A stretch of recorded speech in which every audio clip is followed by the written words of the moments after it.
అండి ఈరోజు ఇంకో కొత్త వీడియోతో వచ్చేసాం మీ ముందుకి. ఇప్పుడు మనం ఇది ఇడ్లీ పిండి, మనకి 4-5 ఇడ్లీ మనం తినేదాన్ని బట్టి చూసేసుకొని పిండి ప్రిపేర్ చేసేసుకొని దీనిలో కొంచెం మసాలా ఇడ్లీ అండి, కొంచెం పసుపు, కొంచెం కారం, కొంచెం సాల్ట్, ఇంత వేసిన గరం మసాలా వేస్తేనే కదా టేస్ట్. గరం మసాలా వేసేసుకొని మనం ఇట్లా ఇడ్లీ పిండిని కలుపుకోవాలి.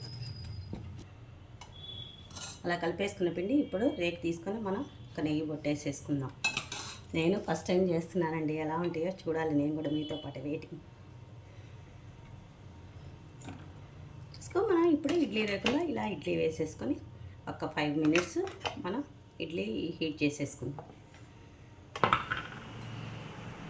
హాయ్, చూడండి ఇడ్లీ ఇట్లా హీట్ అయిపోయాయి. చూడండి ఎంత నీట్గా వచ్చేస్తున్నాయి. మనకు రెండు వైపులా క్యారెట్ పెట్టేసుకున్నాం కదా, బాగా వస్తున్నాయి. మనం ఇడ్లీ టిఫిన్ అనగానే చాలు పిల్లలు అమ్మ ఇడ్లీ తినాలా అంటారు. ఇలా మసాలా ఇడ్లీ చేసి టేస్ట్ చేయించండి పిల్లల చేత. Okay, bye friends.